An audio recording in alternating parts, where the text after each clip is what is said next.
When you hear that an African is migrating or Japan, like we say in Nigeria, there's always that thought of, wow, they are going for greener pastures. People are even jealous of them. And truly, on the surface, it seems like that. I mean, think about it. Going from a third world country to a first world country, no more economic struggle, earning in dollars or pound sterling or even euros, vacationing at exotic spots, and generally just living the good life, right? Well, not so much. Take Kunle, for example. There was rejoicing in his family home the day his visa to Canada was approved. In fact, his father announced that their family's financial struggles were over because God has finally answered their prayers. Kunle too was feeling on top of the world as the chosen messiah of the family. He landed in Canada with the belief that in 1 month he'll be sending lots of dollars back home. That was 6 months ago, and Kunle has seen Shege. He is slowly realizing that the streets of Canada are not actually paved with $100 bills. Now, I am not saying that Kunle's experience is typical. There are African migrants doing really well abroad, and I mean doing really very well. But a majority, I dare say, the abroad dream is far from reality. So, what's going on? Many Africans who come abroad with the dream of packing money in suitcases and living the good life are shocked into reality after just a few months. So it begs the question, why? Why is it that African immigrants seem to be poorer than their counterparts from Asia and other continents? Why? Well, from my experience and from the research that I have done, I have found a few reasons which I will share with you on one condition, that you also tell me whether you agree or disagree, and tell me, why do you think Africans abroad are struggling financially or not? Promise? If you do, leave the word promise in the comments now. Thank you very much. The first reason on my list where Africans abroad experience financial hardship is black tax and cultural obligations.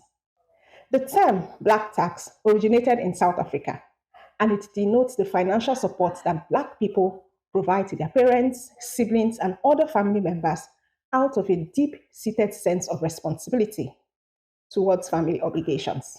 Now, you don't have to be abroad to pay black tax, but when you're abroad, oh boy, your black tax rates skyrockets. Many migrants are burdened with money requests from back home. And God help you if you are the firstborn. Hey, they will finish you. People back home feel that as soon as you land abroad, you have started packing money in Ghana must go bags, and they shift all their financial responsibility to you. And many of us don't have the willpower to say no. It is not even in our culture to say no like that. We feel obligated to help family members financially, from parents to siblings to cousins to uncles to aunties to grandparents. The list goes on, and it can be very exhausting. Sometimes your people back home have contributed money to send you abroad, and you cannot be telling them stories when you get here. They are expecting a return on their investment, so to speak. They even put pressure on your parents, who in turn put pressure on you. It is not easy. So, am I saying don't help your family back home? Rara, no, I didn't say so. Black tax is actually deeply cultural, and it is not a bad thing, but it is usually abused and falls with entitlement mentality, and it is one of the biggest reasons why migrants abroad do not save any money. And mind you, if you cannot send that money again, or you have any issues where your income is now limited, the rate at which those same people will turn their back on you, it will make your head spin. And I'm talking from experience. So, concerning black tax, my advice is this: have a monthly budget for family financial help. Make it as sizable as you can. And when you have exhausted it, say no to any more financial requests that month with your full chest and a clear conscience. Yes, I said it. I have actually met many people who have finally realized that many family members back home are just using them. They would rather you continue to send them money than even getting a job to help themselves back home. So be wise with black tax. Apart from black tax, sometimes the immigration status of some of our African immigrants is a big hindrance to any kind of wealth building, and we can't deny that. Being undocumented is a recipe for financial struggle abroad. So migrants come here as refugees and they spend so many years trying to regularize their status, which distracts them from actually building a financial foundation. Because the question is, why even build a financial foundation when you don't even know if you will stay in the country, right? It is a distraction and it doesn't allow them to focus. Sometimes, even those that come here legally, sometimes we come with so little money that we are almost starting life from scratch. And that affects our ability to build wealth. The next culprit why Africans abroad are poor is because of lack of financial knowledge. Our people are perishing for lack of knowledge. We come here with the financial sense we have from our country, and trust me, the financial landscape abroad is very different from back home. Mhm. We are hustlers, that's even. Many of us hit the ground running, we quickly get a job, and we start hustling, sometimes even working two jobs. And we are so busy working that we never find time to learn how money works in the country that we find ourselves. Now, not having financial knowledge is even one thing, but what annoys me the most sometimes is the unwillingness to learn. Well, they say you can't teach an old dog new tricks. And trust me, many African migrants are the proverbial old dogs. And they are so set in their ways that they never embrace financial knowledge in their new country. So, dear African immigrants, we really need to unlearn many of the financial knowledge that we came abroad with and learn the ones that work where we now live. And the learning process might hurt and take time and seem like a waste of time, but you do need to learn it. You need it. Let us stop making it look like the saying, if you want to hide something or knowledge from a black man, put it in a book. It's true. Let's prove them wrong. Okay? Now, there's a flip side to this financial education thing, though. Sometimes people say that Africans abroad don't want to help each other. So people claim that they have no one to ask, or they don't just want to ask other Africans for information or for guidance. And when you dig deep, you hear things like, our people don't help each other. I even heard someone say that we have a poor community mindset once we get abroad, and we don't trust each other. We are competitive and even jealous of each other. It's sad. Meanwhile, the Asian and Indian community, they are doing the exact opposite. They're helping each other and they are thriving more than Africans abroad. We really need to learn from them. Come to think about it, you know what I think? I think that since Africans love church so much, maybe our churches can integrate financial literacy in the church service or even have some special financial church services. We like listening to our pastors. So maybe if we had financial education from them, we will start to learn. What do you think? Agree or not? Number four on my list is that so many African migrants usually have to step back in their career and start with low paying jobs once they get abroad. Yes, that does happen. And even worse, some professionals like doctors and nurses cannot even practice their profession in Canada, for example. I don't know about other countries, but in Canada, they can't.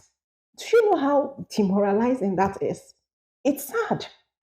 And on top of that, in Canada, I don't know about other countries, many employers are unwilling to recognize your education and work experience from outside the country. And they would not employ you at the same career level that you were back home. There are exceptions to this rule. In Canada, there's something called Canadian work experience, which you cannot get unless an employer hires you. But since no one is willing to hire you, you wonder, how is it that I'm going to get that work experience? It's like a chicken and egg situation, right? So, in the face of all that drama, with their bills piling up, many people simply just end up settling for low paying jobs just to pay the bills. I don't have a problem with starting with those jobs, but it's the settling that I don't like. I mean, you can start there, but why settle? Anyway, once many of our brothers and sisters are at those jobs, between paying their bills and paying black tax and rising cost of living, there's just no money to save. And there's no time to learn financial intelligence. Because guess what? They have a second job, and sometimes even a third job, risking their health, never taking a vacation, and never really enjoying the sweet life that they came abroad for. And before you know it, they are older, they are angry, they are resentful, and broke. Hmm. Oh, God. Sometimes we focus too much on getting academic degrees and qualifications, forgetting that in the most part, these degrees do not translate to cash. Many of us, our upbringing is go to school, get a job, go to school and get higher degrees so that I can get a better job. And that's just our mindset, and we follow that formula religiously. A lot of us do not embrace starting a business abroad.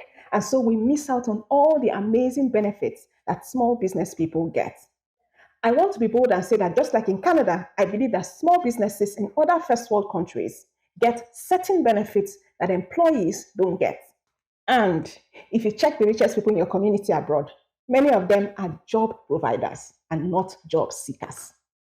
Now, I am not saying that the job is bad. No, no way. I'm just saying that African migrants can explore businesses more, just like our Asian counterparts. Many of us come here with skills and business sense that we just allow to die like that, all in a bid to chase a job and earn from a job.